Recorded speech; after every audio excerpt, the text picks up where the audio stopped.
Revolución política burguesa y proletariado. La nueva dialéctica de clases. Las revoluciones económicas, científicas y productivas vinieron acompañadas de revoluciones políticas, de un grado de radicalidad, violencia y repercusiones antes impensables. Las revoluciones políticas son procesos políticos de total recomposición de las capas y ramas del poder político de las sociedades, de arriba a abajo y viceversa, en las cuales algunas instituciones del régimen anterior se conservan por su funcionalidad, otras son destruidas y otras son modificadas para adecuarse al nuevo poder. Son más la excepción histórica que la regla, y suelen ser precedidas de crisis económicas fuertes, nacionales e internacionales, guerras y en ocasiones continuadas por otras guerras civiles o de expansión revolucionaria. Así ocurrió con la Revolución Americana en la Guerra de la Independencia estadounidense, en los 4 periodos revolucionarios liberales que acabaron con el antiguo régimen en España, de 1808 a 1863, divididos en Guerra de la Independencia, Trienio Liberal, Revolución Liberal más Primera Guerra Carlista y Bicalvarada más Constitución Liberal de 1845. Ocurrió con las guerras civiles que derivaron en guerras independentistas hispanoamericanas, 1810 a 1898. Y también ocurrió con el habitualmente considerado proceso revolucionario burgués, que sirve de parámetro de todos los demás, la Revolución Francesa, de 1789 a 1815. Pirámide social del antiguo régimen.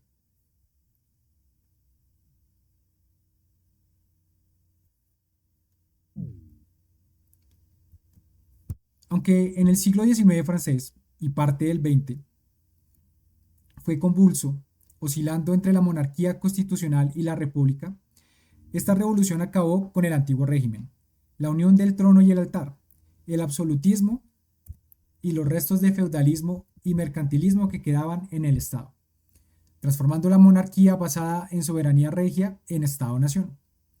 La nación política de ciudadanos libres e iguales en derechos y deberes fue proclamada en Francia por el Tercer Estado, el conjunto de clases sociales donde se incluía la burguesía, el proletariado y los campesinos, la clase mayoritaria en la Francia de entonces, carentes de privilegios jurídicos y económicos.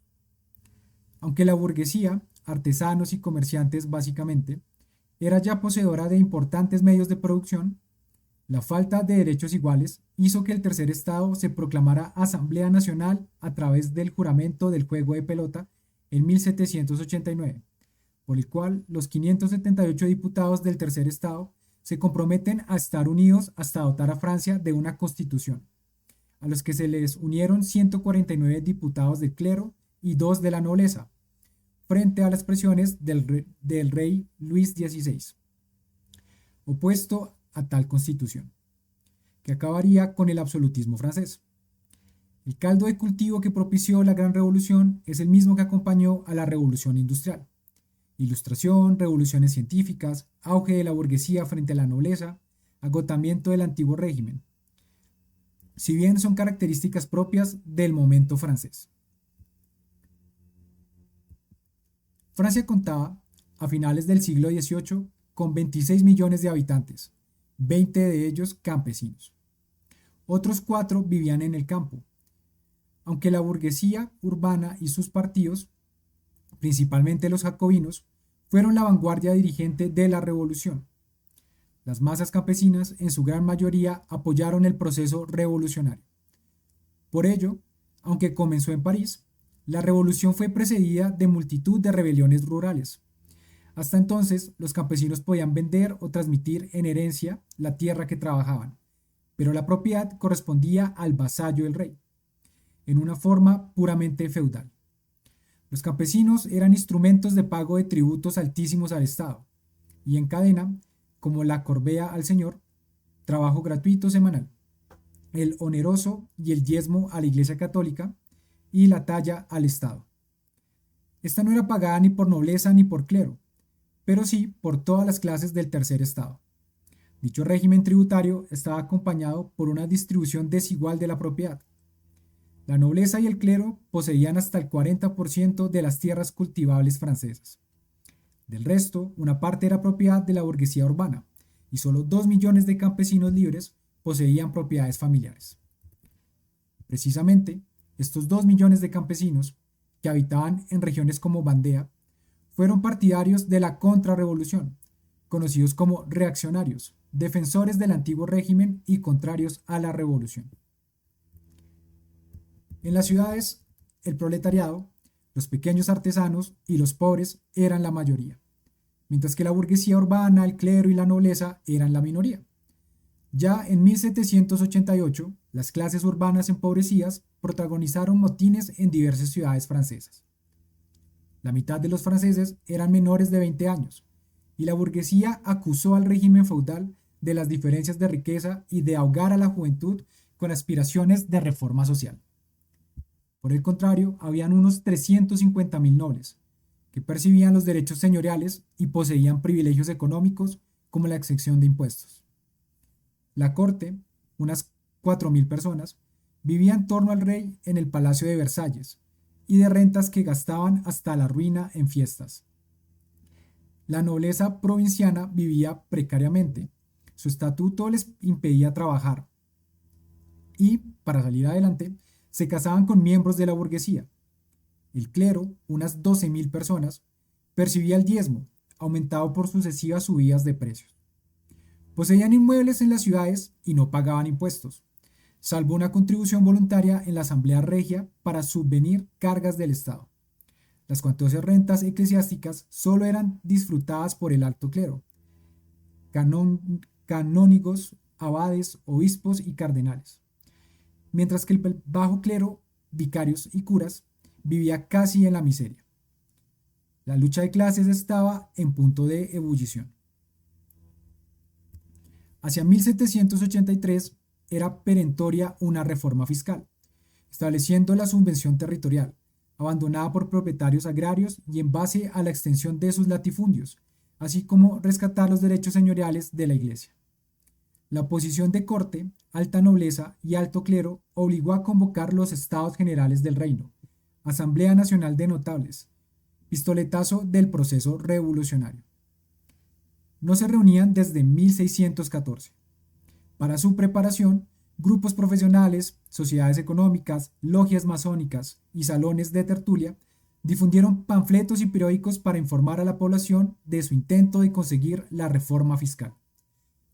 Los representantes del tercer estado, elegidos en asambleas, redactaron cuadernos de quejas muy duros, al igual que la nobleza y clero, lo que permitía conocer de primera mano los intereses de clase de cada uno de los estamentos. Sin embargo, hubo coincidencias, como la petición de nobleza y burguesía de pedir una monarquía constitucional, la reforma administrativa y la fiscal. Nobleza y clero, aferrados a sus privilegios, pidieron el fin del despilfarro estatal, la regulación de las aduanas interiores, un sistema unitario de pesas y medidas, libertad de prensa y reunión periódica de los estados generales. El tercer estado fue más lejos, pues añadía la libertad de expresión, asociación y reunión, de comercio, la igualdad de los tres estamentos, la abolición del diezmo, etc. Los campesinos, dentro y fuera de los estados generales, pidieron la supresión de cargas e impuestos y la reforma agraria, a la que se oponían los campesinos propietarios de Vandea y otras regiones. Se produjeron votaciones en los estados generales, pero el 5 de mayo de 1789, mientras que nobleza y clero quisieron deliberar los 40.000 cuadernos presentados por separado y emitir un voto por cada estamento, el tercer estado quiso una única reunión de todos y un voto por persona. Al no conseguir esto, el diputado nacional Emmanuel Joseph Sieyès proclamó que quien no acudiera a la Asamblea Nacional, el tercer estado, sería considerado en rebeldía. Y el 27 de junio se realizó el juramento del juego de pelota, y el tercer estado y sus aliados nobles y eclesiásticos se proclamaron nación política y se comprometieron a elaborar una constitución. Después de la reunión, el pan subió en París y estalló una revuelta violenta en el mercado de Cambrai. El 12 de julio, Jacques Necker, encargado de las finanzas de Luis XVI, fue destituido. La guarnición se retiró al campo de Marte y las masas de París destruyeron sus puestos de aduanas contra esta decisión. 2 días después, el 14 de julio, los representantes de la Asamblea Nacional se reunieron con los obreros y campesinos de París, y ante el temor de que fueran apresados, tomaron la prisión de la Bastilla. La destruyeron meses después. Mataron a su gobernador y, al retornar al ayuntamiento, mataron y decapitaron al alcalde de París. Comienzo así la fase violenta de la revolución. A partir de entonces, el tercer estado se dividió entre los partidarios de la monarquía constitucional, los girondinos, la gran burguesía comercial, que defendieron una república de la ley a la ley, y los jacobinos, burguesía urbana, pequeña burguesía, proletariado y campesinado, aliados de los sansculotes, guerrilleros campesinos y obreros, que defendieron la república centralista, instaurada mediante el terror, la terror, revolucionario, dispuestos a limitar la propiedad privada. Este partido, que acabó siendo el que liderara los momentos más radicales de la revolución, tiene como máximo exponente a Maximilien Robespierre, líder de la Convención Nacional, el Poder Ejecutivo, y del Comité de Salud Pública, que gestionó el terror a través de la guillotina. La década de 1790 fue una sucesión de hechos acelerados, como el Manifiesto de Brunswick de 1792, que desde Prusia amenazaba con destruir París si se ejercía violencia sobre Luis XVI. Esto provocó la insurrección popular el 10 de agosto de 1792, que derribó la monarquía. Esta trató de ser restaurada durante la batalla de Valmy en septiembre, donde las fuerzas prusianas fueron derrotadas y el ejército francés gritaba, en vez de «¡Viva el rey!», «¡Viva la nación!». La convención guillotinó a Luis XVI y la república jacobina fue un hecho. Se produjo la leva en masa contra la Vendée reaccionaria, se constituyó la primera comuna de París, que defendía el intervencionismo económico en los precios de granos y harinas, se tasaron los salarios y se castigó duramente a los especuladores. En 1795 se produjo la reacción de Thermidor, que ejecutó a Robespierre y estableció un gobierno conservador, que sufrió varias revueltas de sansculotes y que acabó con el golpe de Estado de 1799, estableciendo un consulado que duró hasta 1804, con la instauración del imperio de Napoleón Bonaparte, el cual permaneció con altibajos hasta 1815, expandiendo la Revolución Francesa a golpe de bayoneta. El primer imperio francés desarrolló la industria francesa, realizó la guerra comercial con el imperio británico, bloqueando el comercio con él a otros estados. Era un imperio de tipo federal, en el que cada parte pagaba altos impuestos. El proteccionismo económico era la norma, con altos impuestos a las importaciones, endeudando a mercaderes. El Banco de Francia se convirtió en protector, junto al Estado, de la industria burguesa imperial. Se apropió de tierras de cultivo de los países conquistados, que los vendía acumulando el dinero de las ventas. Promovió la generación de empresas por acciones, las sociedades comendatarias y las anónimas. Hizo volver al catastro y creó el franco, moneda francesa hasta 2002. El bloqueo a los británicos hizo caer el comercio exterior francés, lo que afectó a sus puertos atlánticos, provocando problemas de aprovisionamiento y encareciendo el precio del algodón. Al caer Napoleón, los problemas económicos no fueron resueltos por la monarquía constitucional posterior. Una imagen de un franco napoleónico.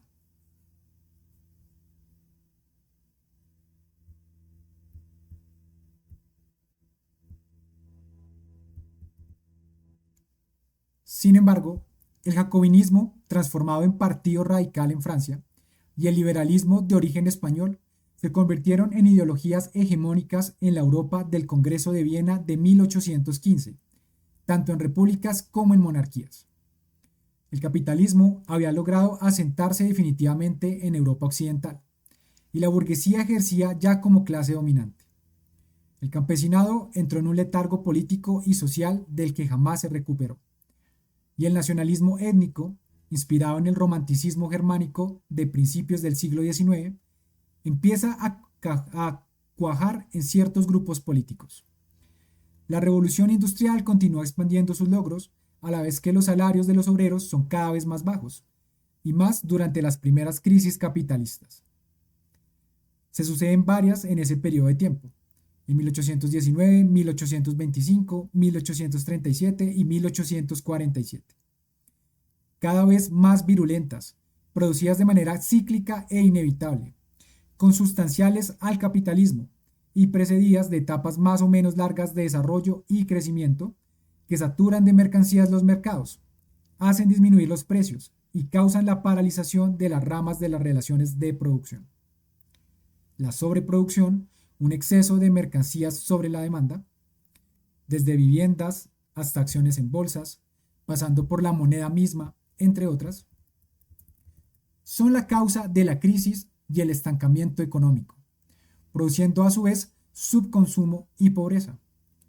La relación entre capital constante, mercancías, medios de producción, y capital variable, la fuerza de trabajo, sufre desajustes en las formas de producción de plusvalor absoluto, aumentando la jornada de trabajo, o relativo, desarrollando las fuerzas productivas, aumentando la capacidad de producción, reduciendo costes y tiempo.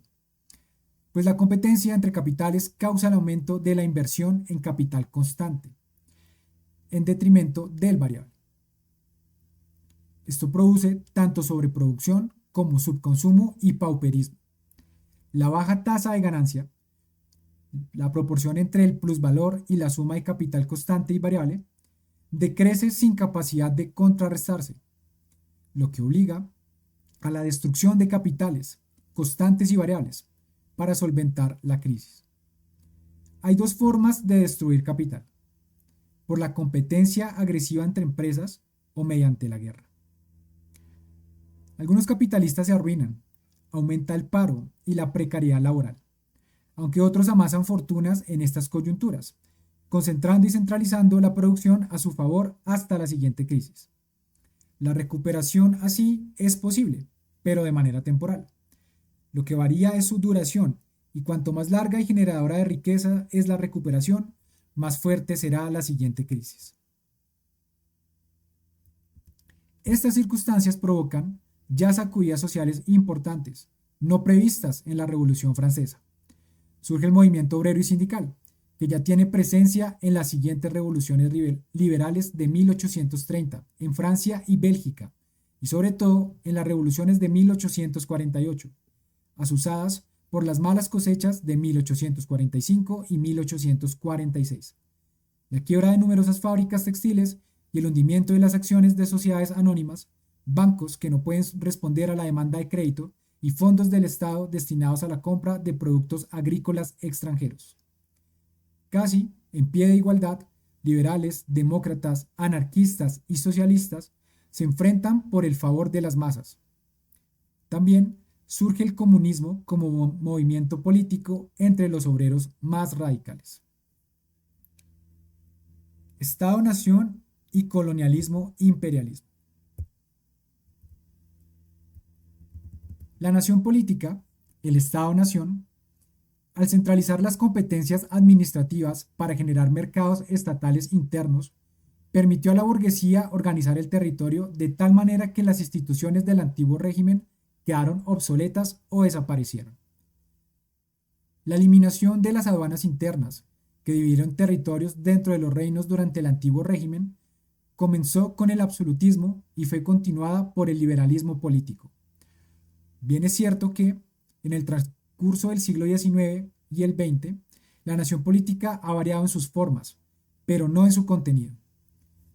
Mientras que el centralismo jacobino pudo sobrevivir a 1815 y fue adoptado por prácticamente todo el espectro ideológico francés, y el liberalismo español fue copiado en las naciones hispanoamericanas que se independizaron de España, aplicando modelos federales, integrales, unitarios, centralistas, republicanos, democráticos y de dictadura militar.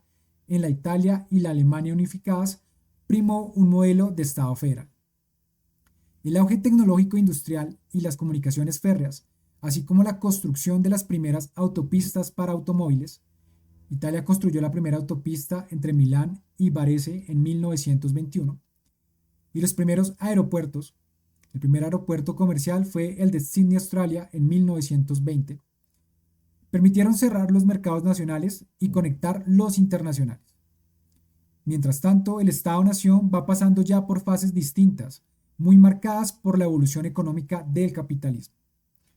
De estados donde el libre cambio de las mercancías propias era combinado con el proteccionismo respecto de las ajenas, la presión social de movimientos revolucionarios liberales y de los primeros sindicatos y partidos obreros, obliga a los estados a invertir parte del presupuesto público en las primeras formas de economía de bienestar.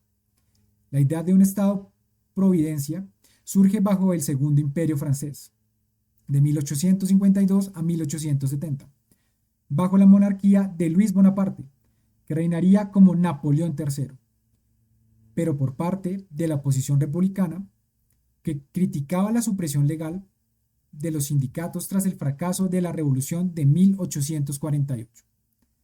Al ser prohibidas las corporaciones tradicionales de caridad en 1864, los republicanos franceses pidieron la estructuración de un sistema estatal de solidaridad nacional más eficaz frente a la generalización de la pobreza y la desnutrición entre campesinos y obreros.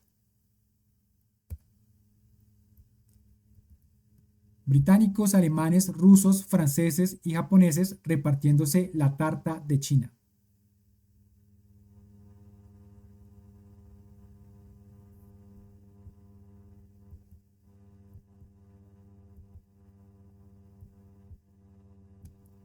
En el Imperio Alemán, de 1871 a 1918, el desarrollo económico permitió un nivel exportador de mercancías solo superado por Estados Unidos. La metalurgia alemana dominaba el continente europeo, estando a la cabeza la empresa del acero Krupp.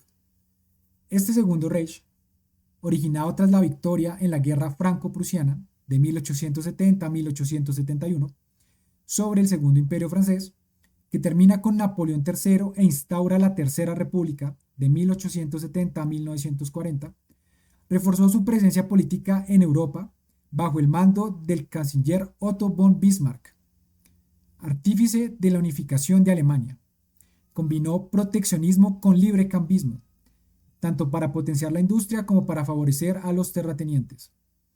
En su ataque a los católicos con la Kulturkampf, atacó al partido del Centrum, agrario y católico, que tras ganar las elecciones de 1874 al Reichstag, se convirtió en el mayor aliado de Bismarck contra el Partido Socialdemócrata de Alemania, el SPD, fundado en 1863 por Ferdinand Lasalle, de 1825 a 1864. El primer partido obrero de la historia, de inspiración marxista. Contra el auge obrero, Bismarck aplica las leyes antisocialistas de 1878 a 1888, como respuesta a un atentado anarquista contra el Kaiser Guillermo I. Con el apoyo del Centrum y atenuando la lucha contra los católicos, pues si bien veían estos un peligro para el pangermanismo, vio más peligroso aún al movimiento socialista. El SPD no fue ilegalizado, pero sí lo fueron los sindicatos. Varios periódicos fueron cerrados y los socialdemócratas tuvieron que ingeniárselas para hacer llegar sus ideas a los obreros, publicando sus intervenciones parlamentarias, que no podían ser censuradas. Temerosos de que el SPD liderara una revuelta obrera, como la de la Comuna de París de 1871, primera revolución proletaria de la historia, que logró establecer un gobierno socialista de 2 meses, Bismarck desarrolló la Wohlfahrtstaat, el primer sistema generalizado de protección social de un Estado capitalista, de carácter autoritario y antiliberal. Este sistema tomó ideas del programa del SPD para combatirlo y los aplicó en forma de leyes, como los seguros en previsión de accidentes, enfermedades, ancianidad e invalidez. Estas iniciativas bismarckianas fueron adoptadas poco tiempo después en el Imperio Austrohúngaro, Francia y el Reino Unido. En 1911, el primer ministro británico, David Lloyd George, implanta los seguros oficiales de enfermedad, invalidez y desempleo, y las pensiones de ancianidad sin aportación de particulares, que fueron difíciles de mantener en principio. El seguro de desempleo no llegó a Alemania hasta 1927. En España, estas medidas fueron adoptadas bajo el nombre de Revolución desde arriba, por Antonio Maura, entre 1903 y 1909. El economista británico Arthur Pigou teorizó acerca de estas medidas en su obra La economía del bienestar de 1920, ampliadas luego por John Maynard Keynes con su teoría general de la ocupación, el interés y el dinero de 1936. Así, políticos y economistas en el periodo histórico de la Segunda Revolución Industrial, conscientes de los problemas económicos generados por los mercados y para evitar nuevas guerras, permitieron la evolución del Estado-Nación desde sus inicios librecambistas y colonialistas a formas que luego se denominarían economía social de mercado. Este sistema se consolidaría después de la Primera Guerra Mundial, de 1914 a 1918, en diversas formas, tanto democráticas como autoritarias bismarckianas, como ejemplificaron la Italia fascista de 1922 a 1945 de Benito Mussolini, el Tercer Reich nacionalsocialista de 1933 a 1945 de Adolf Hitler y la dictadura militar de 1939 a 1975 de Francisco Franco. Tras la Segunda Guerra Mundial, el estado de bienestar adoptó formas políticas liberales y democráticas, y aunque todavía se mantiene, se vio sacudido por diversas crisis económicas en el último tercio del siglo XX. Bismarck dimitió en 1890 porque era contrario a que Alemania tuviera un imperio colonial de ultramar como quería Guillermo II. Los inicios del estado de bienestar convivieron con crisis económicas muy fuertes y con la expansión universal del colonialismo europeo, estadounidense y japonés. Una de las primeras grandes sacudidas cíclicas del capitalismo fue el pánico de 1873, originado en Estados Unidos por la quiebra del banco J. Cook el banco J. Cook and Company en Filadelfia, provocado por la caída de acciones de la Bolsa de Viena, que acabó en una gran depresión cuyos efectos se prolongaron hasta 1896. Precedido del crecimiento económico posterior a la Guerra de Secesión, auspiciado por la Segunda Revolución Industrial, fue sucedido por quiebras de empresas comerciales, la depreciación de los productos agrícolas europeos, el fin de la supremacía económica británica frente a Estados Unidos y Alemania, deflación debido a la sobreproducción, también de máquinas industriales, y una reorganización del reparto colonial. A partir de esta crisis, las potencias coloniales desarrollan políticas económicas más agresivas de cara a expandir sus dominios. La economía del bienestar tenía que alejar a los obreros de la revolución y acercarlos al nacionalismo imperialista, para poder ser utilizados en la expansión colonial y en la movilización de tropas para la guerra. Estos procesos económicos fueron analizados por Lenin en El imperialismo, fase superior del capitalismo, de 1916, en donde afirma: ¿qué otro medio que no sea la guerra puede haber bajo el capitalismo para eliminar las discrepancias existentes entre el desarrollo de las fuerzas productivas y la acumulación de capital, por una parte, y el reparto de las colonias y de las esferas de influencia entre el capital financiero, por otra?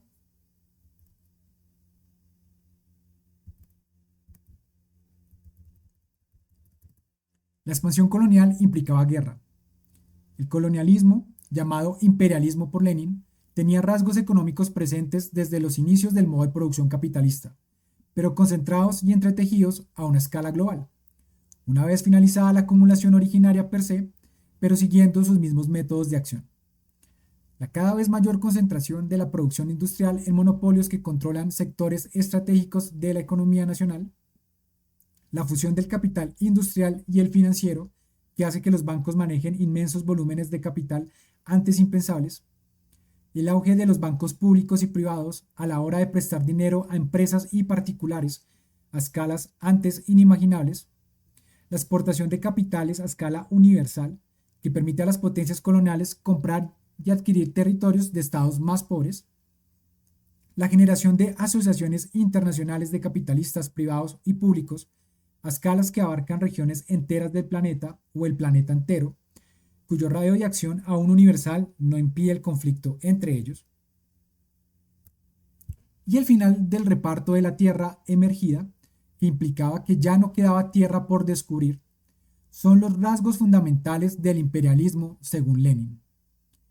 No obstante, el reparto territorial de la tierra, una vez terminado el proceso de descolonización y la multiplicación a centenares de los estados-nación en el mundo, se reorganizará mediante procesos de acumulación por desposesión del dominio de unos estados sobre otros a través de la deuda exterior y la balcanización de estados soberanos. La ocupación de otros continentes en busca de materias primas para las industrias metropolitanas, que permitió ampliar mercados donde colocar productos sin trabas aduaneras, se ha seguido realizando por otros mecanismos.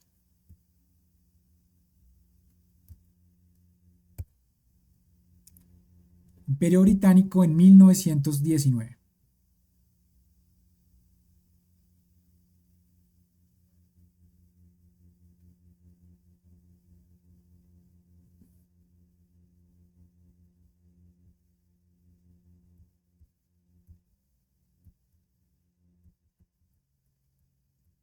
El colonialismo tuvo tres fases principales.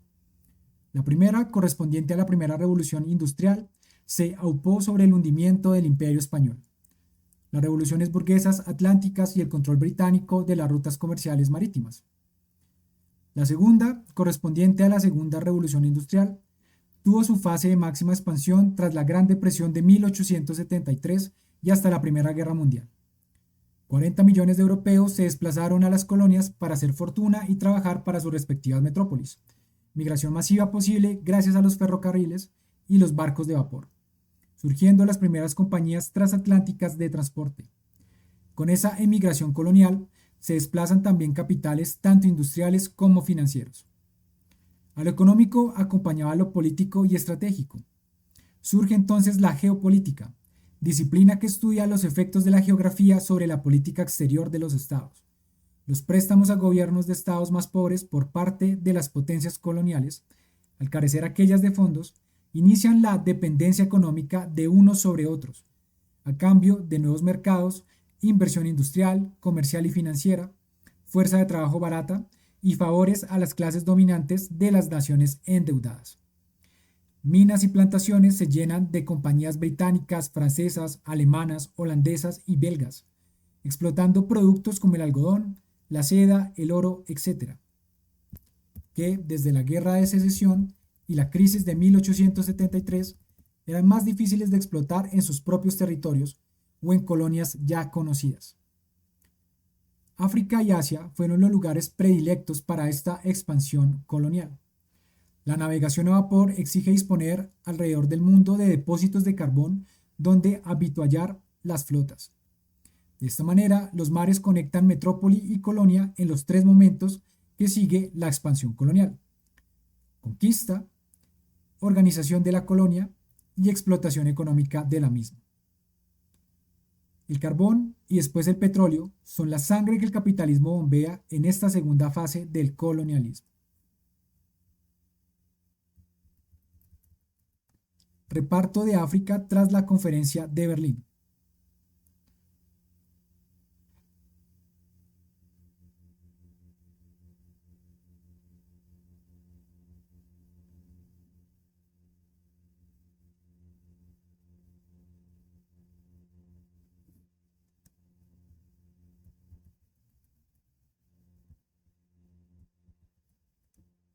De esta manera, el Imperio Británico logra dominar tierras desde las Islas Británicas, que van de Canadá, algunas islas caribeñas, Belice y la Guayana, hasta Australia, Nueva Zelanda y Nueva Guinea, pasando por Gibraltar, Malta, Chipre, Ghana y Nigeria en el Golfo de Guinea, y la práctica totalidad del este de África, desde el Cairo a Ciudad del Cabo, después de la Primera Guerra Mundial. La joya de la corona en Asia era el Raj británico, que abarcó los actuales estados de Pakistán, India, Bangladesh y Myanmar. Francia, apoyada en la conquista de Argelia, conquista a su vez el sur de Marruecos y la mayor parte de los pueblos del centro y el oeste del desierto del Sahara, llegando hasta África Central, y la desembocadura del río Congo, Madagascar e Indochina. Alemania pudo conservar colonias de ultramar en Zanzíbar y Tanganica, luego británicas, dando lugar al Estado independiente de Tanzania. Namibia, también luego británica, y Camerún, luego francesa. Portugal recuperó cierta iniciativa colonial, haciéndose con Timor Oriental en el sureste asiático, y con Angola, Mozambique, las islas de Cabo Verde, Santo Tomé y Príncipe en África. Bélgica organizó el Estado Libre del Congo, en el centro de África, que bajo la administración del rey Leopoldo II explotó diamantes, caucho y otras materias primas, así como fuerza de trabajo esclava y en trabajos forzados, con mutilaciones de miembros como castigo a díscolos en las plantaciones de caucho. Dichas plantaciones enriquecieron a Bélgica y volvieron multimillonario a Leopoldo II, que pudo vender caucho barato a fabricantes de neumáticos para automóviles y bicicletas, compitiendo con otras plantaciones en América del Sur y el sureste asiático. Las exigencias competitivas de Leopoldo II obligaron a la población congoleña a cumplir con métodos coercitivos de explotación muy violentos, cobrando los capataces de las plantaciones,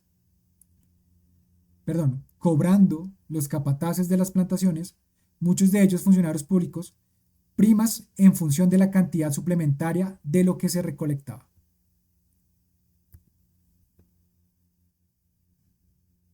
Se estima que entre 1885 y 1908, más de 10 millones de congoleños murieron debido a este régimen extremo de explotación colonial.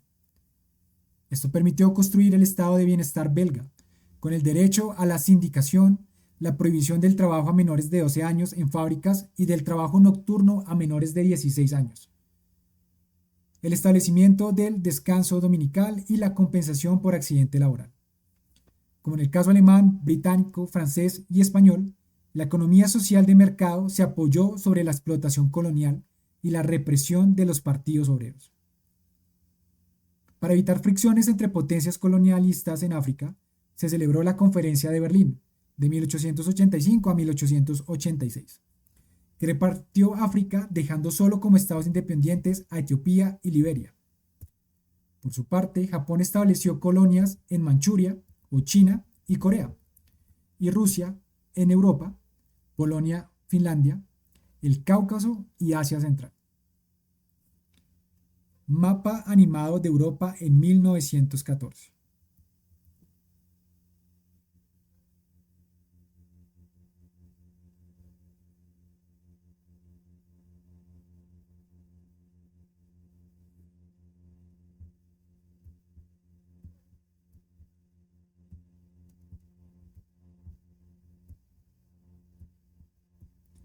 Cola de parados durante la Gran Depresión en Estados Unidos.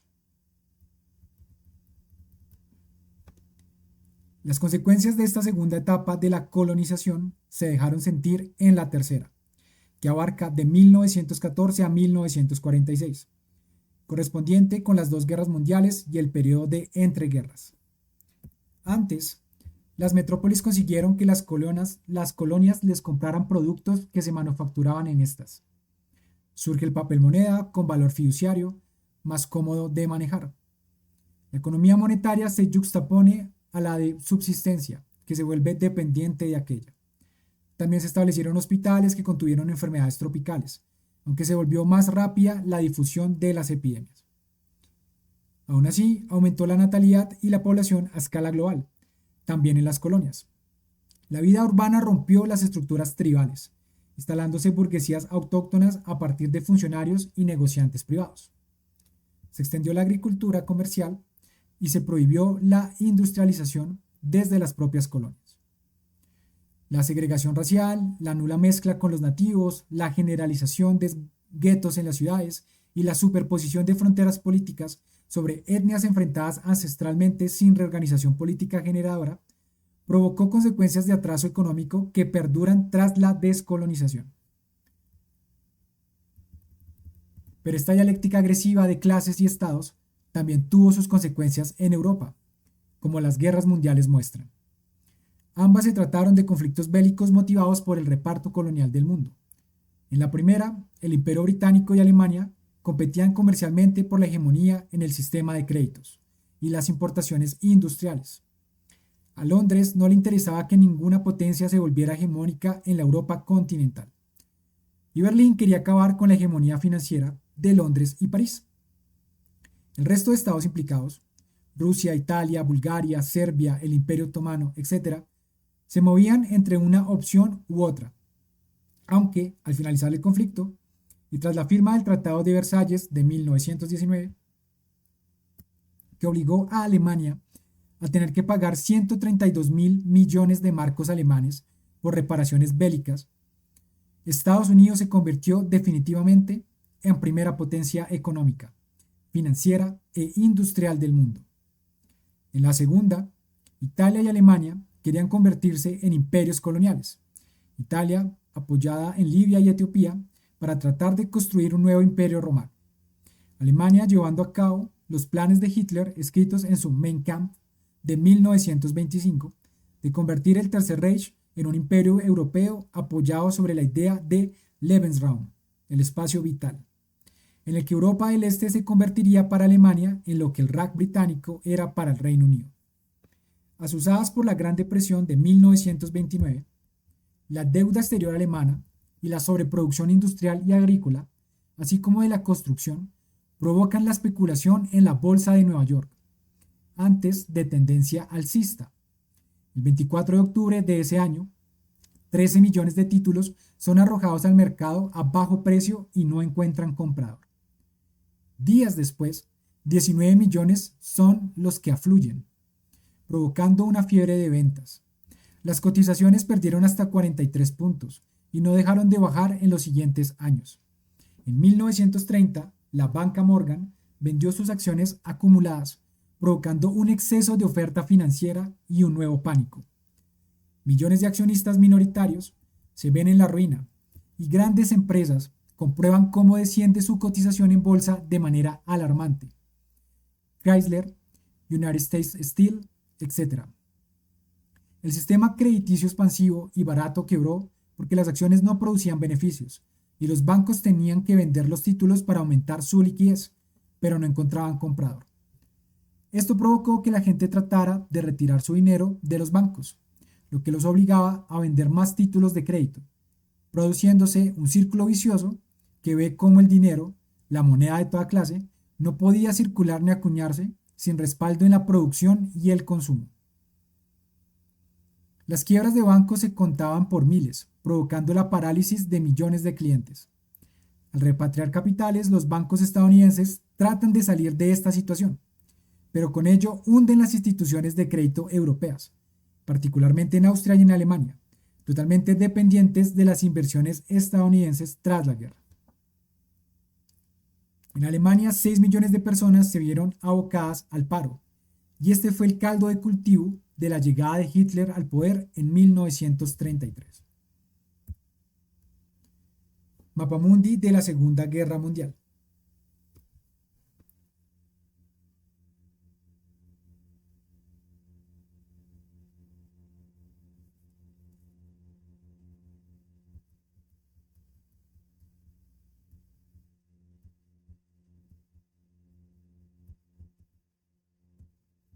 La inestabilidad política es general, tanto en países agrícolas como industriales.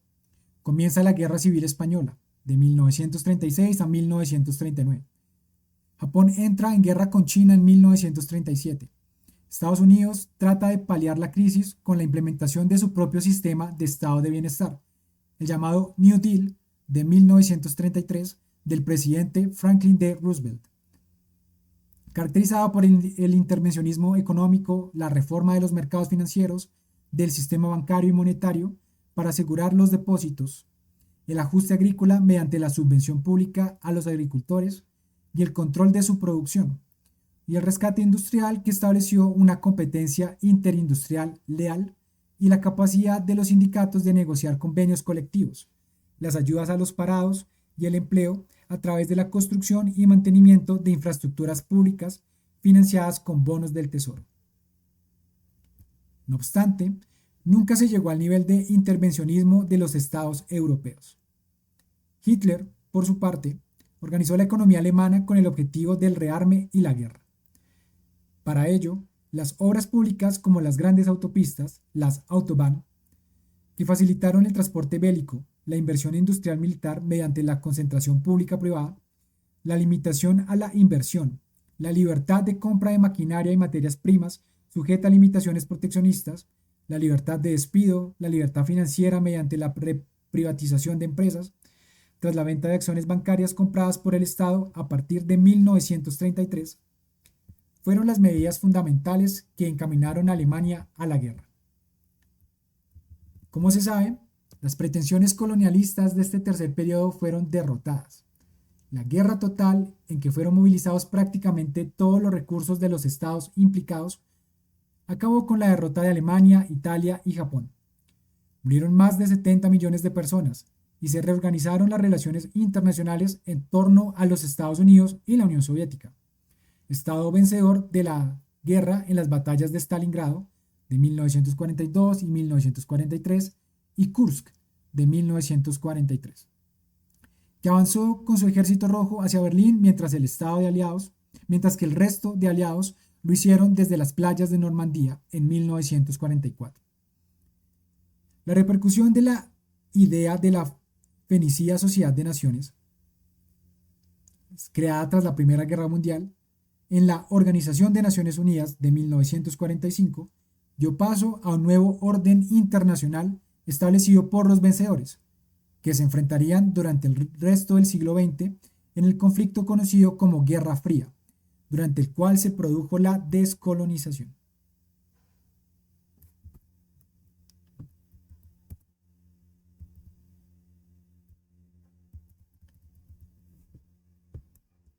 Bueno, yo creo que aquí teniendo fin de capítulo, pues vale la pena que hagamos un recuento, que conversemos sobre lo que acabamos de leer, que fue un capítulo muy, muy interesante.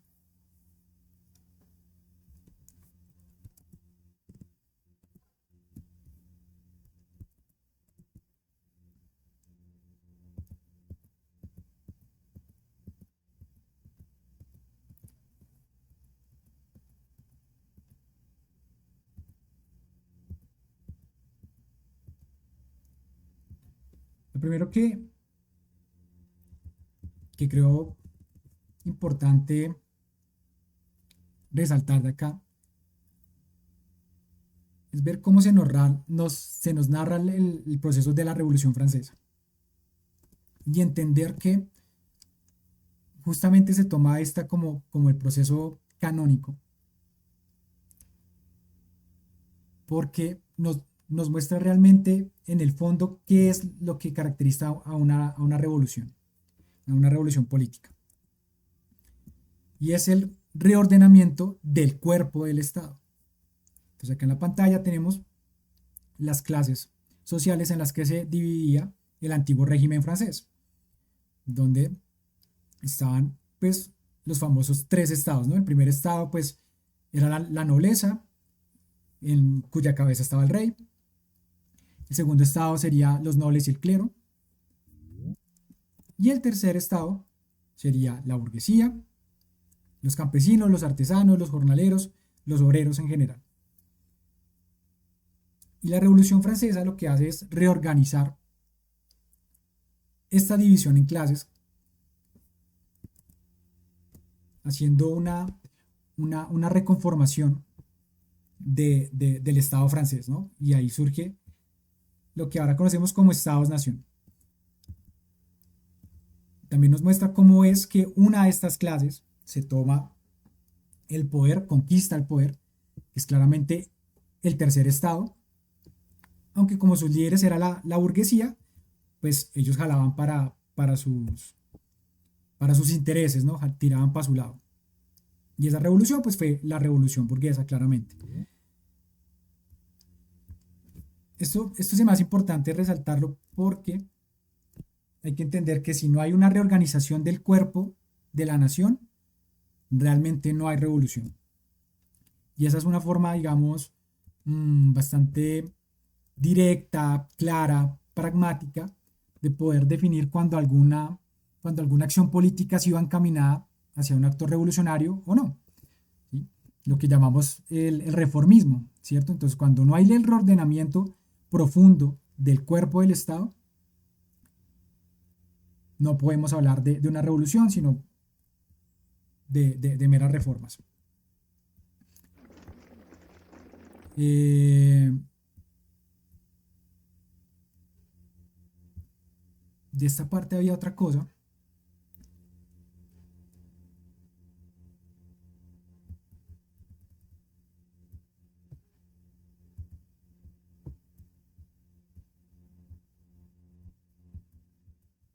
También si alguien quiere tomarse la palabra, los invito mientras yo aquí recuerdo que había otra cosa que quería mencionar de esta parte.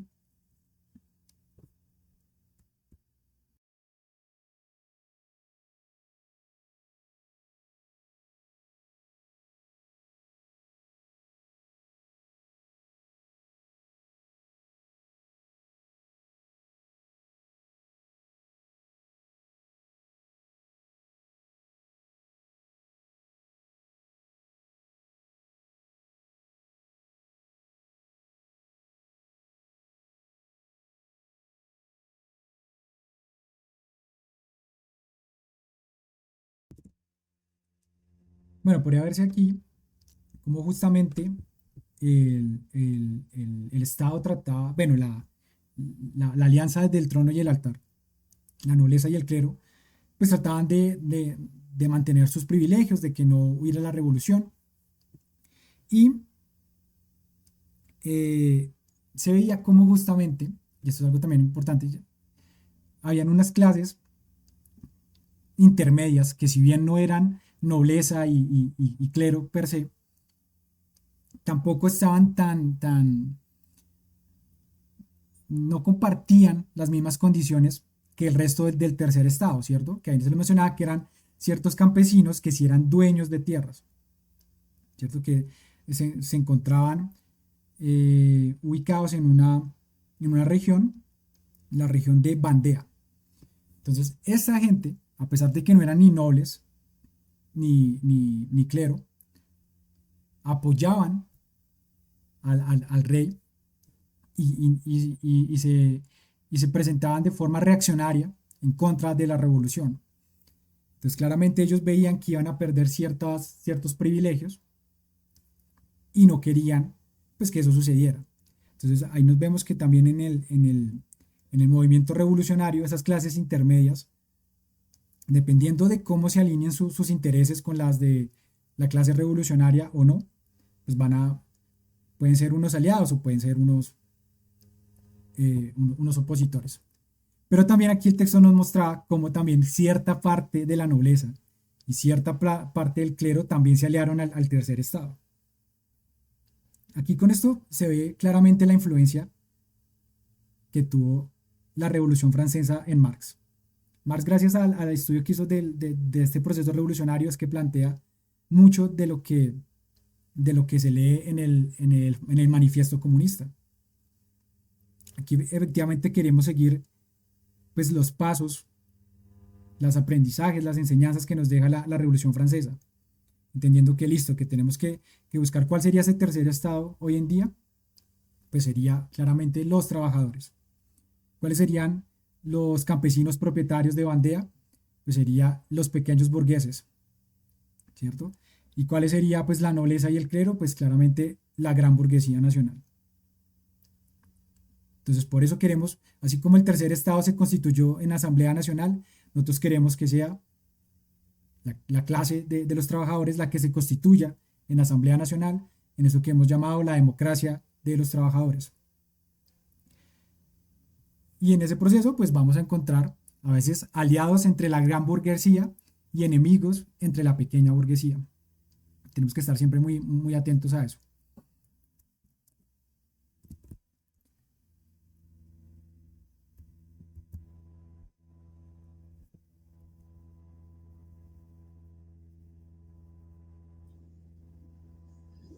también Desde mi ignorancia. Por ejemplo, ¿quiénes creen ustedes que podrían ser aliados de la burguesía para nosotros? Pues porque yo veo como difícil eso.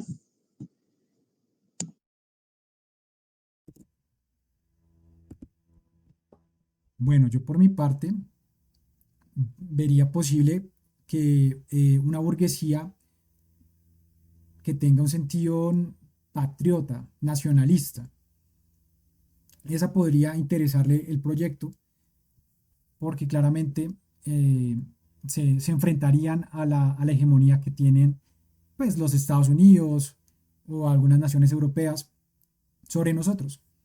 Entonces, a esa gente, claramente, por ese lado es que se les podría convencer de que se unan al proceso, justamente buscando el desarrollo de nuestras fuerzas productivas, de nuestras empresas y de retirar esas empresas extranjeras del país.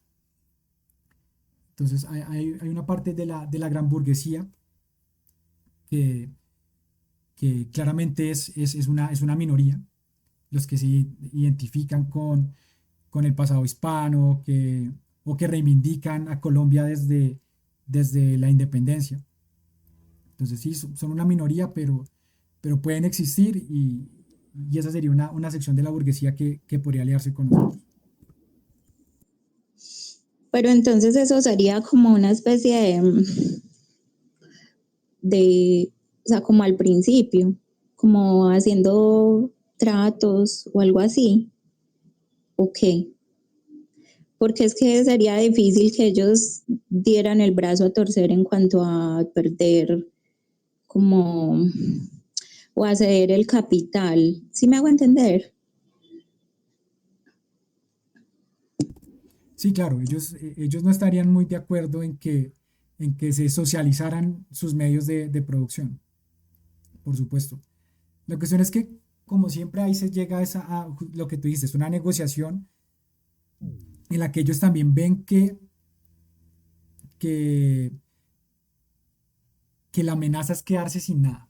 ¿Sí? Claramente solo cuando el movimiento obrero tenga la fuerza, ¿cierto? Ya lo que llamamos nosotros de la conciencia de clase. Entonces, cuando ya sea la mayoría de la población que tenga esa conciencia de clase y empiecen las revueltas y empiece y suene eso en los medios de comunicación y tales, pues van a haber algunos burgueses que van a sentir, pues así como en la antigüedad, que se aproximaban las antorchas, los garrotes y todo en la revuelta para ir a colgar a los nobles, ellos también lo van a sentir así, la gran burguesía. Algunos se van a enfrascar en la lucha y van a decir, bueno, hasta el final, y otros, tal vez los que tengan una visión más amplia, o también los que tengan más miedo, pues van a empezar a intentar negociar con el movimiento obrero, buscando pues salvaguardar sus intereses. O sea, siempre aquí lo que hay que entender es que nunca vamos a acercarnos a ningún grupo de poder a través de una cuestión moral, de esto es lo bueno, esto es lo correcto, replantéeselo, repiénselo, conviértase, sino que va a ser siempre una cuestión de intereses. Y ahí vamos a tener que negociar con esas personas de cómo se va a estructurar eh, esa propiedad de capital que ellos tienen durante la revolución. Claramente ellos tendrán que hacer unas concesiones al igual que nosotros. Entonces, exactamente cómo se va a desarrollar eso, pues no podría decírtelo, pero claramente va a ser una cuestión de ir afinando intereses. Y uno de los intereses más importantes es pues la supervivencia. Entonces ellos cuando sientan ese temor de que la turba enojada va por ellos, pues muchos van a cambiar de bando. Adelante, David. Gracias, gracias, buenas noches. Yo podría decir que ahí cada clase social vela por su condición, entonces ahí había que llegar a algunos consensos con los pequeños artesanos, los burgueses y la gran burguesía para hacer un movimiento de todas las capas del Estado. Claro está, ellos no van a querer perder su condición, entonces lo pongo como ejemplo como el estado de bienestar, por lo menos Bismarck puso su estado de bienestar para que los proletarios no se le vinieran encima. Entonces, en esa medida, ellos si ven una masa de trabajadores ya casi levantados en armas, que ya es un pueblo que quiere mejores condiciones laborales, ellos sí o sí se van a ver casi que obligados a mejorar las condiciones y a ceder. Pero es ahí un momento peligroso porque ahí es donde vienen las pequeñas reformas, porque esas pequeñas reformas, así como entran, se van, es ahí donde uno tiene que saber leer el momento histórico en el que está y no apoltronarse y tranquilizarse por tener tres reformas y solucionar las condiciones del país durante 15 años, porque eso así como viene, se va rápidamente. Entonces, pienso que pues para eso estamos estudiando, para poder ver los movimientos históricos y poder leerlos de la manera más pragmática posible y saber si nos conviene o no. Gracias.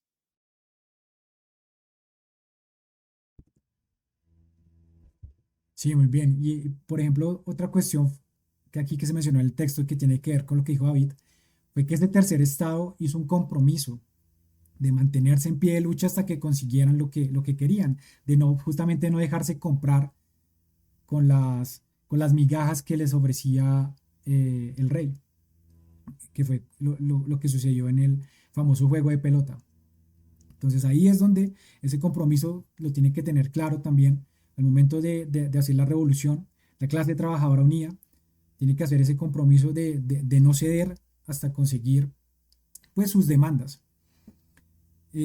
Otra cosa ahí también en eso es que, como mencionó el texto, la mayoría de la población de la Francia de ese momento eran campesinos, ¿cierto? ¿Y qué pasó? Y gracias a esa gran masa de poder que apoyaba a a los ilustrados y a los burgueses que lideraban el movimiento del tercer estado, fue gracias a ese poder que les dio el campesinado que pudieron poner en jaque a la nobleza y al clero, y que se escuchara su voz, que tuvieran que escucharlos. ¿Y qué hicieron los burgueses una vez conquistaron el poder? Los traicionaron. Se olvidaron de los campesinos y peor aún, como nos contaba el texto, los campesinos propios se olvidaron de, de, pues de seguir defendiendo sus intereses como clase social. Y pasó lo que pasó. Entonces también tenemos que tener mucho cuidado durante la revolución de no permitir de que personas se infiltren en el movimiento revolucionario y lo usen para sus propios intereses individuales. Entonces, aquí, como siempre, y la razón por la cual pues, revisamos la historia es para aprender y no repetir los errores del pasado. Y la Revolución Francesa, sin duda alguna, y como bien lo supo ver Marx, tiene mucho que enseñarnos para la Revolución Socialista.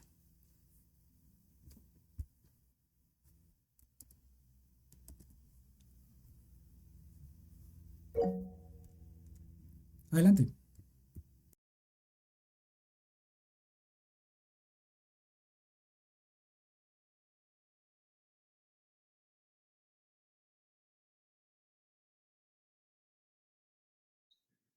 ¿Se me escucha?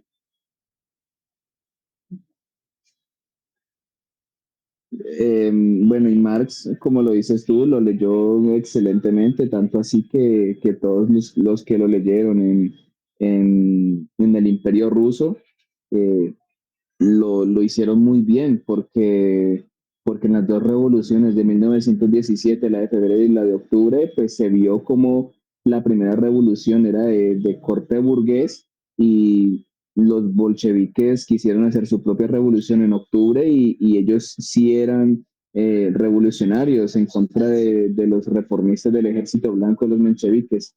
Y pues hasta donde sé o hasta donde tengo entendido, les fue muy bien, derrocando a la familia Romanov y todo ese sistema, no sé si se puede llamar feudal, pero sí lo reformaron muy bien desde todas las capas del Estado. Así que eso es un buen ejemplo para saber cómo se hace realmente una revolución y no simplemente ligeras reformas.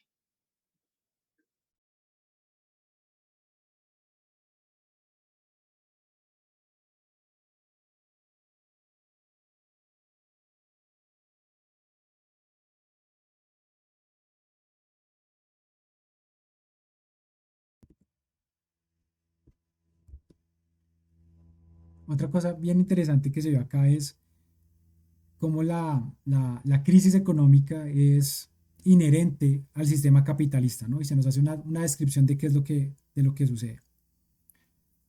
Entonces, siento que vale también la pena repasar eso que se vio. Y pues tiene que ver, pues como ya lo sabíamos, con el desarrollo de las fuerzas productivas. Entonces, pero bueno, me gustaría escuchar a alguno de ustedes, si quiere, tomarse la palabra. Ahí está en pantalla también el texto por si necesita apoyarse. Y que nos comente. También es bueno hacerlo desde las palabras de uno, no usar los términos técnicos, sino también desde las palabras de uno para ver cómo es ese apropiamiento del conocimiento, ¿no? Entonces, si alguno quiere hacerlo, de describir cómo es ese proceso de, pues, de acumulación de capital, de desarrollo de las fuerzas de producción que desencadenan las crisis económicas.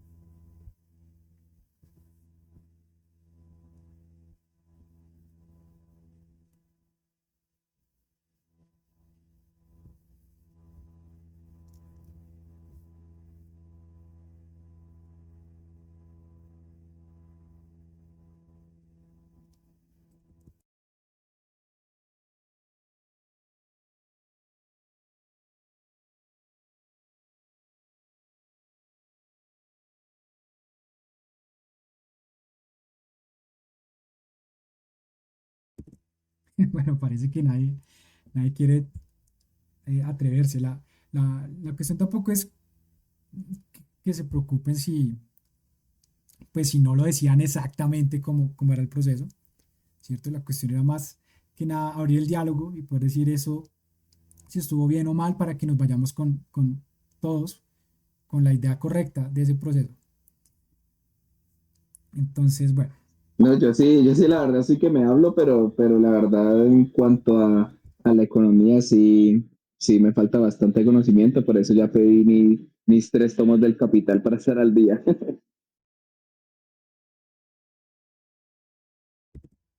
bacano, genial, genial. Bueno, aquí digamos que es lo importante que hay que entender, que las crisis económicas del capitalismo son por una cuestión de sobreproducción. Es decir, es una cuestión de excesos. ¿Listo?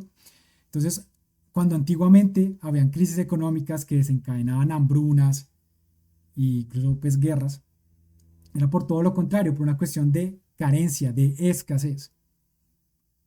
En cambio, el capitalismo, entre sus muchas innovaciones, trae estas crisis económicas por exceso de producción. Entonces, ¿qué es lo que sucede?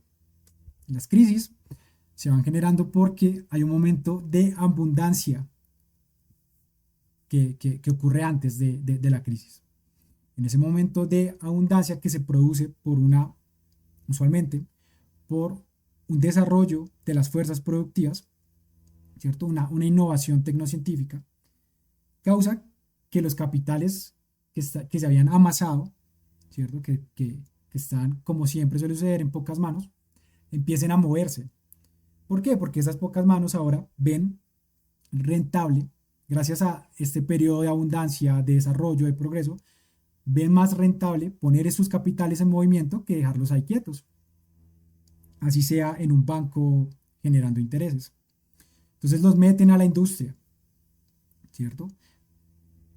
Con el objetivo de, pues lo que siempre hace el capital, revalorizar valor. Entonces yo inyecto este capital en las empresas, en las industrias que en este momento están teniendo un auge, están teniendo un desarrollo, un aumento de productividad y por lo tanto están reportando mayores ganancias, pues eso hace muy atractivo para que los capitalistas inyecten ese capital a la industria. Y entonces, como la industria en el capitalismo no se mueve a base de satisfacer necesidades, sino que se mueve a base de producir más capital, de la producción y reproducción del capital, de, como ya comenté, revalorizar el valor. Entonces las industrias empiezan a producir y a producir cada vez más sin importarles si hay una demanda para atender a esa oferta que están generando. Y llega un punto en el cual el desequilibrio que se genera entre demanda y oferta es tal que esas mercancías que se producen, sean servicios o sean bienes, pues ya se quedan quietas, no se venden. Y la cuestión es que la revalorización del valor solamente se realiza es al momento de la venta, ¿cierto? Entonces, lo que empieza a suceder entonces es el efecto contrario. Entonces, ahora estos grandes capitalistas que habían invertido su capital amasado durante mucho tiempo en inyectarlo al mercado, pues ellos lo hacían con la intención de recibir ganancias. Y al ver que no las están recibiendo, pues empiezan a frenar esa inyección de capital. El problema es que con las mercancías, valga la redundancia, ya en el mercado, eso empieza a hacer que las diferentes formas de capital empiecen a perder su valor. Entonces recordemos que tenemos capital constante, pero también capital variable. Y de esa manera, esa sobreproducción empieza a aumentar necesariamente el costo de vida. ¿Y por qué? Porque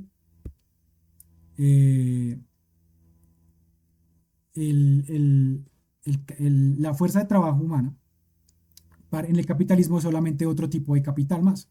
Y el inversionista, el capitalista que inyecta capital a la industria, pues tiene dos formas de gastar su capital: el capital constante, que es lo que conocemos pues como medios de producción, las fábricas, las máquinas en esas fábricas y cualquier tipo de herramienta, ¿cierto? Inyectarlo ahí, o inyectarlo en el capital variable, en la fuerza de trabajo, sea contratando más fuerza de trabajo, o sea aumentando el salario de esa fuerza de trabajo. Claramente, el inversionista usualmente va a elegir la opción de invertir en el capital constante, no en el variable. ¿Por qué? Pues por lo de siempre, le reportará una mayor tasa de ganancia. Y de esa manera es que se empiezan a producir cada vez más mercancías, sigue ese ciclo vicioso, en detrimento de los salarios y de la calidad de vida de los trabajadores. Y eso llega a un punto de quiebre en el cual pues se entra en la crisis económica, en donde el mundo está repleto de mercancías, pero la gente no tiene dinero para consumirlas. ¿Vale? No sé si fue clara la explicación.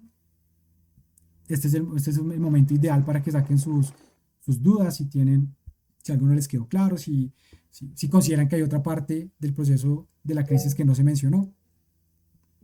Dale, Jenny.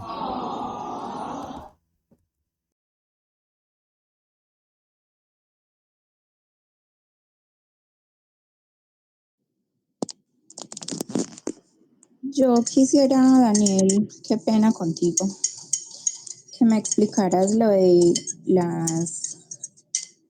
las acciones.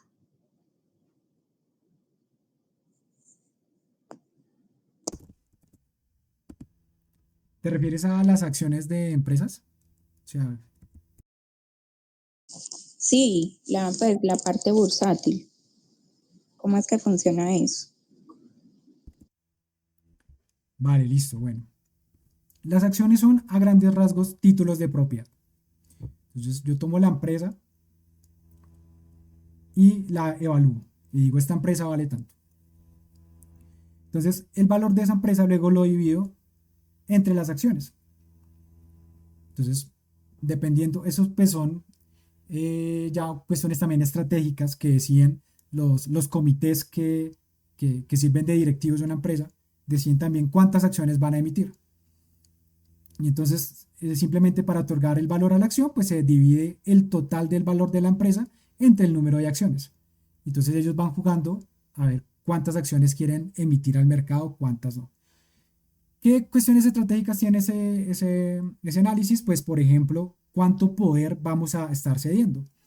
Porque como bien sabemos, pues el que dirige una empresa, el que tiene poder de decisión sobre qué hace y cómo lo hace una empresa, pues son sus dueños, a los que conocemos como accionistas. Entonces, esas juntas directivas de la empresa, antes de sacar la empresa a bolsa, pues ellos son los amos y señores de la empresa. Son quienes la dirigen por lo mismo, porque son sus dueños. Y van a ceder mediante las acciones parte de la propiedad de la empresa a los inversionistas pues, que adquieran las acciones en el mercado bursátil. Entonces ahí están haciendo, ahí no solamente están cediendo la propiedad de la empresa, sino poder de decisión que le están cediendo a estos inversionistas. Entonces esa es una de las estrategias que miran de las razones estratégicas con las cuales van planteando cuántas acciones van a liberar al mercado. Eh, ¿Qué más? Lo otro es también ya cuestiones un poco más del juego financiero. Porque a sacar a la empresa, al público, sacar la bolsa, eh, también pues es una venta como cualquier venta. Entonces yo le pongo un precio a mi producto, que en este caso son las acciones, ¿no? Entonces yo hago una evaluación a la empresa. Si me voy con una evaluación muy descabellada, pues es muy probable que la gente no compre las acciones, porque del otro lado, de la otra cara de la moneda, pues la gente que compra la acción también lo hace nuevamente por cuestiones de intereses. Él quiere comprar esa acción para el día de mañana venderla. Entonces está comprando el título de propiedad, una propiedad de una fracción de una determinada empresa, y espera que esa empresa aumente su valor en el futuro, por lo menos pues del precio que él la compró, y ahí pues ganar plata mediante la venta de esa acción que se ha valorizado, ¿cierto? Entonces también las empresas tienen que mirar cuál es el precio que le van a dar a las acciones, pues que sea un precio atractivo, pero que represente adecuadamente el valor de la empresa, entonces que no esté ni muy alto ni muy bajo. Se pueden hacer sacrificios, entonces lo dejamos muy bajo porque queremos muchos inversionistas ahorita porque necesitamos esa inyección de capital, esa plata que vamos a recibir, lo necesitamos porque vamos a abrir una nueva fábrica y en esa nueva fábrica pues se supone que nos va a dar una mayor rentabilidad y hacen sus cuentas de cuánto va a ser esa rentabilidad y dicen, bueno, entonces las acciones las podemos dejar a tanto porque a ese precio es atractivo para el mercado y además nos sirve para recoger el dinero, hacer la colecta del dinero que necesitamos para la nueva fábrica. Bueno, o sea, hay muchas cosas que entran en juego, ¿no? De por qué la empresa toma la decisión de salir a bolsa. ¿Para qué quiere esa plata que le van a inyectar los inversionistas? ¿Qué quiere hacer con esa plata? Pero obviamente pues todo en el capital pues se rige por lo mismo, ¿no? Que es la ganancia. Entonces todos los intereses, tantos de los que venden las acciones como de los que la compran, pues lo que buscan es una rentabilidad, aumentar la renta que tienen. O sea que el movimiento de las acciones es proporcional al funcionamiento de la oferta y la demanda. Claro, sí, es que ¿O cómo funciona eso? Pues funciona igual, de la misma manera. sí, totalmente, totalmente porque es que es otro mercado. Entonces es un mercado más, es otra mercancía, igual que cualquier otra mercancía, la acción se vuelve una mercancía, lo que te digo, se puede comprar, vender y revender como cualquier mercancía. Entonces sí, sí, por supuesto que obedece a las leyes de oferta y demanda.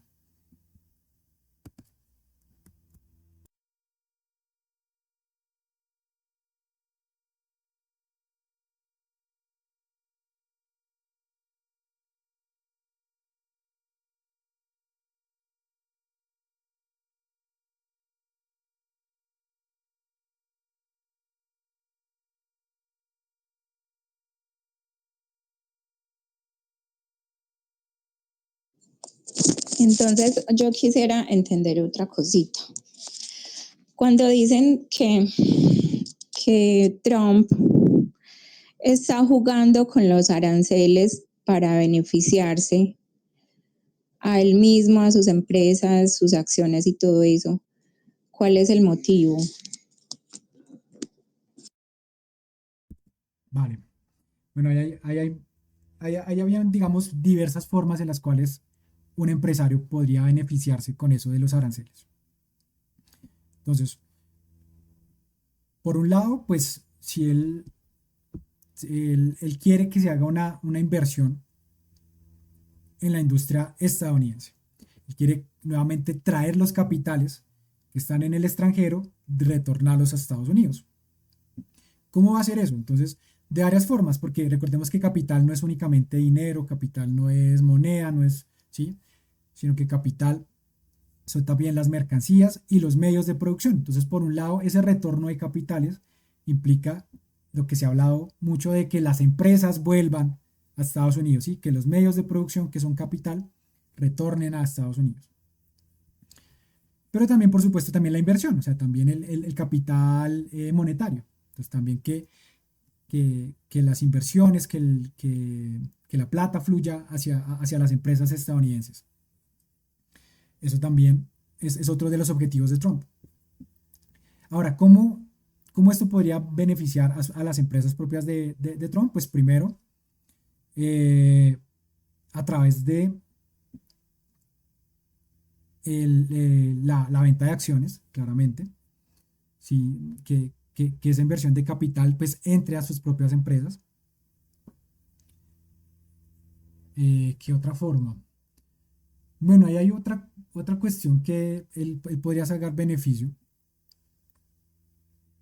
y es que como ahora también está mirando que a los productos que son producidos por fuera de Estados Unidos se les aplica eh, estas tarifas, estos aranceles que terminan aumentando su precio para el cliente final. Entonces, si Trump tiene bajo su cargo empresas que producen ese mismo producto, es decir, que son competencia de ese producto, como serían empresas dentro de Estados Unidos, pues tendrían un precio más barato.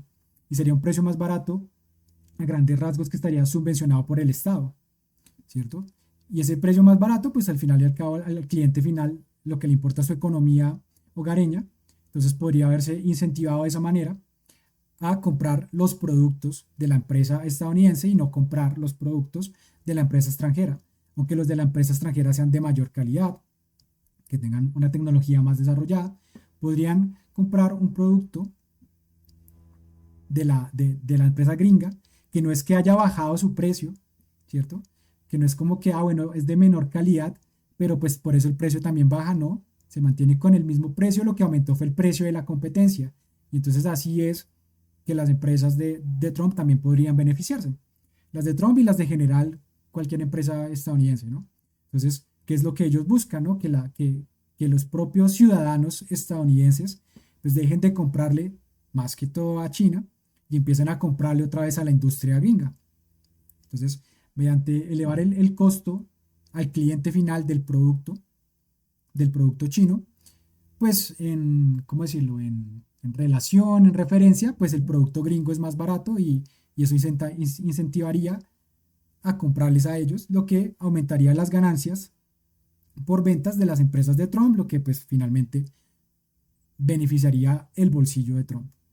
Esa sería otra forma en la cual se beneficia a través de esas, de las... Ay, se me fue la palabra. Bueno, Ujú.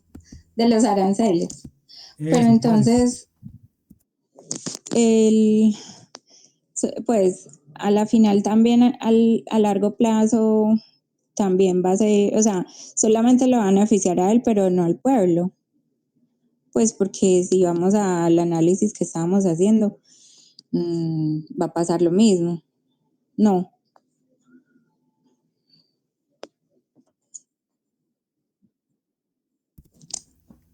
Es que ahí, Y, nuevamente, y también es por eso que él está haciendo eh, eh, el juego pues selectivo de subirle los aranceles a algunos productos y a otros no.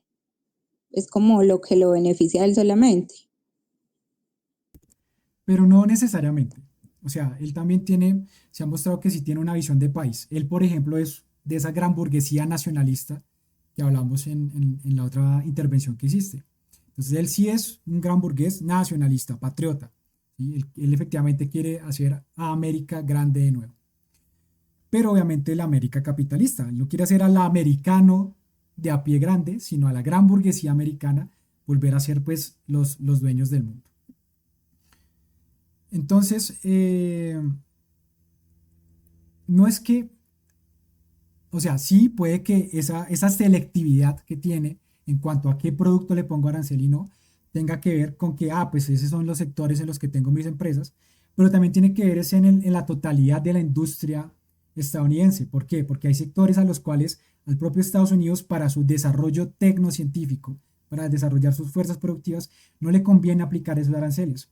Porque, por ejemplo, bueno, no, ese ejemplo ya no sirve porque ya Estados Unidos con el fracking resolvió su problema de petróleo. Pero hablemos de, no sé, de acero. Y supongamos que el acero más barato es el que les llega de Rusia. ¿Sí? Entonces, si ellos le ponen aranceles al producto ruso, pues van a decir, bueno, a ciertos productos rusos menos al acero ruso. El acero ruso sí que nos llegue lo más barato posible porque con eso es con lo que yo voy a industrializar Estados Unidos. Y así con diferentes tipos de mercancías. Entonces la selectividad también responde a eso. Responde a, bueno, nuevamente son cuestiones estratégicas. Entonces a esto le pongo arancel porque es algo que, digamos, producimos acá, lo producimos bien. Entonces la idea es que el ciudadano le compre a los propios Estados Unidos, entonces pongámosle arancel al extranjero.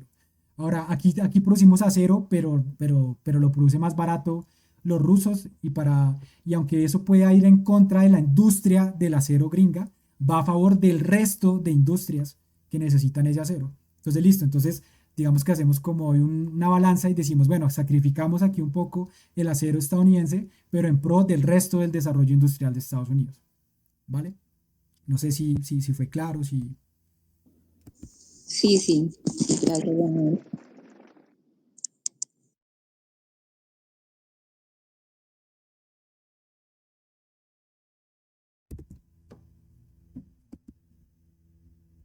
Nosotros debemos hacer lo mismo, claramente. Las negociaciones que se hagan, por ejemplo, con China, justamente tenemos que ser pues muy sabios, muy prudentes, de decir, bueno, ¿cómo es que vamos a negociar con China? ¿Qué mercancías nos van a traer y cuáles mercancías vamos a exportar nosotros? Lo mejor sería, pues, que, que no pasara lo mismo con los que hacemos hoy en día, que simplemente se llevan las materias primas y luego nos las devuelven convertidas en mercancías pues, con valor agregado para nuestro consumo, en donde pues nuestra ganancia es nula y todo se lo queda ese, esa potencia extranjera. Entonces, también al momento de negociar con los chinos y con quien sea, hay que mirar pues lo que más nos beneficia a nosotros. Si aquí pues tenemos una buena producción agrícola, que la idea es antes tecnificarla, industrializarla más, eh, potenciarla, pues no tendría sentido que empezáramos a comprarle arroz a los chinos, ¿no? Ese tipo de cosas hay que tener mucho cuidado.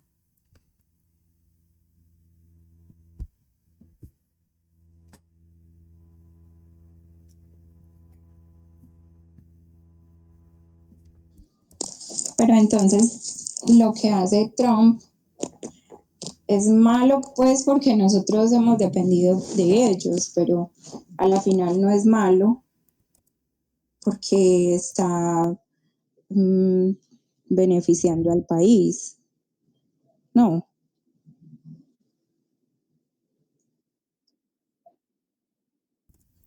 De cierta manera es bueno para Estados Unidos, por supuesto, pero más que todo pues como Estado capitalista. Nuevamente, recordemos que nosotros nos movemos mediante tres dimensiones, ¿no? Una misma dialéctica, pero en tres dimensiones. Entonces, la dialéctica de clases, de estados y de imperios. Entonces, claramente, estas movidas trumpistas buscan una mejoría en la dialéctica de estados y de imperios que está teniendo Estados Unidos con China. Pero en cuanto a la dialéctica de clases, pues para el trabajador de a pie gringo, pues es más de lo mismo, ¿sí?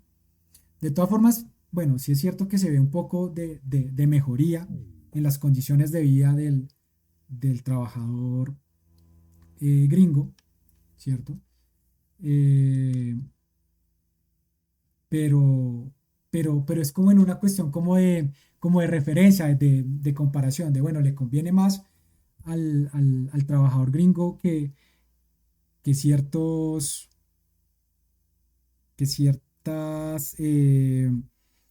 secciones estratégicas de la economía nacional estén nuevamente a cargo del Estado, claro, por supuesto, porque al fin y al cabo eso es poder geopolítico que termina, pues el periodo que tuvieron de, pues, de crecimiento, de bienestar, lo tuvieron gracias pues al poder que ejercía Estados Unidos internacionalmente.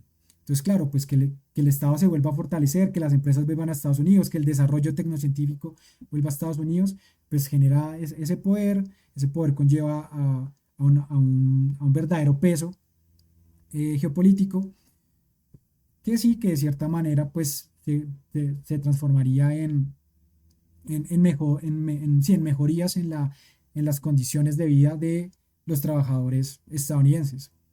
El problema es que, como siempre suele pasar, la, lo que les llega a ellos pues es muy poco y la gran parte, por no decir que casi que la totalidad de los beneficios, pues se quedan en las manos de la gran burguesía, ahí en esa dialéctica de clases. Entonces, ¿qué sucede? Que como el Estado de hoy en día es el Estado burgués, pues una mejoría del Estado pues es una mejoría para la burguesía, que eso es pues, lo que busca romper el Estado obrero, en donde ya tanto los trabajadores como el Estado van al unísono, ¿no? Entonces una mejora para el Estado sí implica una mejora para los trabajadores y de la misma manera una mejora de los trabajadores implica una mejora para el Estado. Porque, por ejemplo, lo que le pasó a Estados Unidos y de cómo llegamos a este momento fue que en contra de su clase obrera sacaron sus empresas del país porque pues era más rentable para la burguesía tenerlas en el extranjero gracias a la mano de obra más barata de China principalmente, pero pues también de otros países del mundo. Por eso están en la India, en México, eh, las, las famosas eh, maquilas, ¿cierto? Entonces, en contra de su propia gente trabajadora, el Estado burgués, claro, se benefició y también tuvo poder, ese poder imperial y toda la cuestión. Entonces, digamos que eso también es otra cosa que se busca, romper como pues justamente acabar con esa división de clases sociales es lo que pretende el comunismo, que por lo menos ya el Estado no sea una herramienta de, de opresión social por parte de una clase hacia otra, sino que pues haya una asamblea nacional, justo como lo vimos acá en el texto, que sea constituida por los trabajadores, en donde todos los ciudadanos de ese Estado socialista comunista pues sean trabajadores, y así se, se logra emparejar o emparentar o alinear el beneficio del Estado con el beneficio pues de la mayoría de la población, de la que desde nuestras coordenadas pues defendemos que es la población que realmente construye al Estado, que el Estado es lo que es gracias al trabajo de esas personas y por eso es que pues se merecen que el Estado sea suyo en totalidad.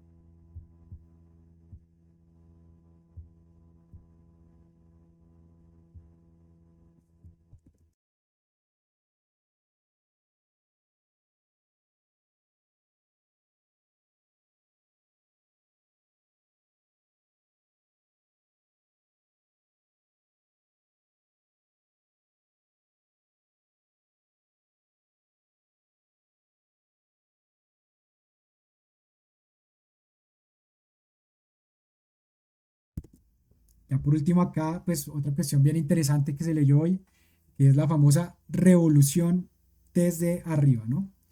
Los estados de bienestar. Entonces, ante la amenaza socialista, diferentes estados, comenzando con la Alemania de Bismarck, pues hicieron unas reformas para contentar a la gente, para contentar al pueblo en sus demandas y pues tuvieron mucho éxito, tanto que pues esa estrategia pues terminó aplicándose en el Imperio Austrohúngaro, en Francia, en el Reino Unido, en España con Franco.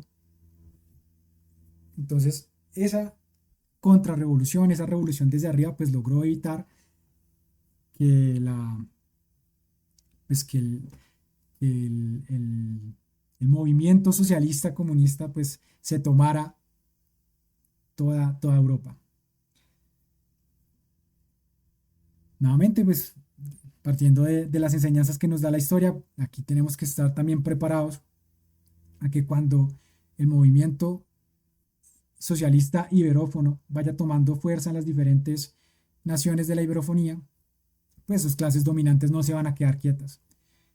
Y su respuesta va a ser muy probablemente pues tanto violenta como no violenta. Y tal vez la más peligrosa sea, igual que pasó aquí con los estados de bienestar, la estrategia no violenta, porque porque la violenta de cierta manera también logra legitimar al movimiento mediante sus mártires. Entonces, la violenta pues tampoco es muy inteligente, ¿no? De cara nuevamente a la opinión pública. En cambio, la no violenta, que tras del hecho parece que, que empieza a cumplir promesas, ¿cierto? A mejorar las condiciones de vida de las personas, eso puede hacer que mucha gente eh, se, se desradicalice y ya no exija la revolución, sino se contente solo con eso. Entonces, justamente hay que crear una, la formación con la que lleguemos al pueblo debe asegurar que se haga esa alianza hasta las últimas consecuencias, como lo hicieron el tercer estado en el juego de pelota, porque si no conseguimos ese nivel de compromiso y que no nos vamos a dejar comprar con migajas y que la gente tenga muy claro, eso es lo más importante, como ponerles bien en claro qué es lo que el objetivo, que sea algo sólido, ¿sí? Para que lo puedan entender, lo puedan visualizar, lo entiendan. Si es algo muy abstracto, sí, muy elevado, la gente no va a poder justamente pues tener firmeza, ¿sí? ¿Cómo me paro firmemente sobre eso? No puedo. Entonces la firmeza la tenemos que dar justamente nosotros. La vanguardia tiene esa responsabilidad, el partido de vanguardia, de,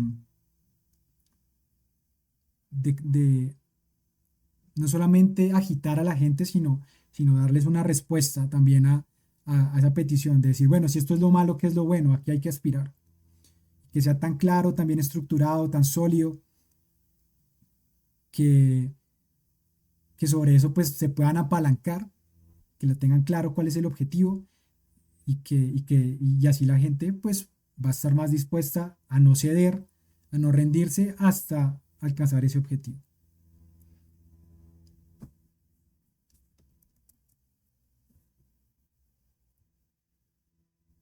Y ese es un trabajo duro que tenemos que hacer nosotros, que como bien saben, pues parte del análisis de la realidad material.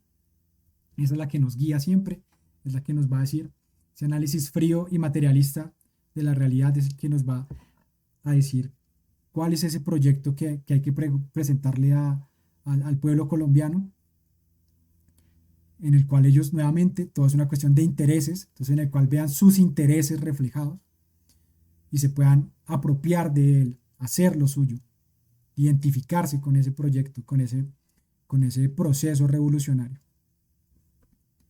Si no conseguimos eso, no, pues ahí sí, como dice la frase, apague y vámonos.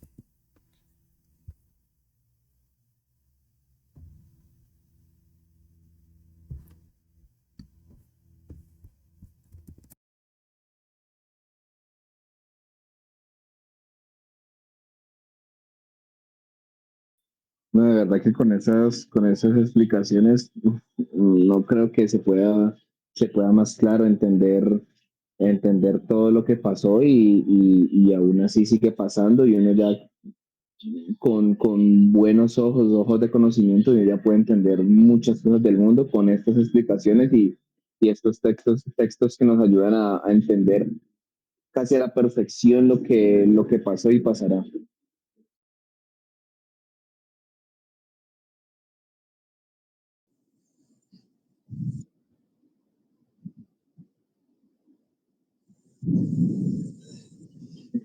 Muchas gracias, Daniel.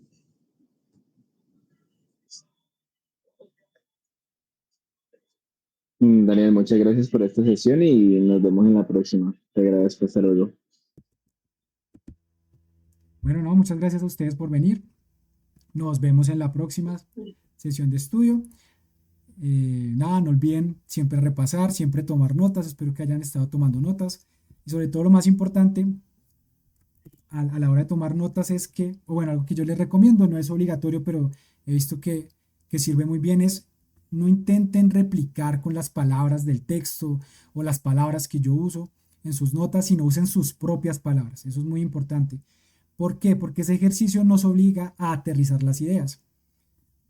Y entonces, y también, aunque uno tenga la duda de, yo creo que no entendí bien, al ponerlo en sus propias palabras también es más fácil luego eh, pedir a alguien que les evalúe, oiga, esto sí es así, como yo lo entiendo, si voy bien, por buen camino, porque si uno en la nota que hizo pone pues digamos las palabras del libro, pues claramente la persona le va a decir, uy, sí, no, está excelente, pero usted sí entendió o no entendió, entonces siempre esa recomendación les hago, es muy importante, uno, tomar nota, es importantísimo, y segundo, que esas notas intenten hacerlo con sus palabras, aterrizando el contenido, eh, buscando expresarlo pues en la forma en que ustedes lo entienden.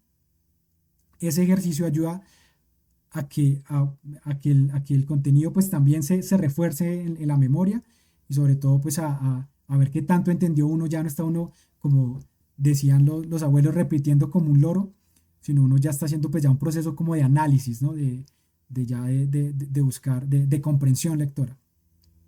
Entonces, bueno, no siendo más, muchas gracias a todos por participar, nos vemos en la próxima sesión de estudio y pues una feliz noche. Gracias, hasta luego.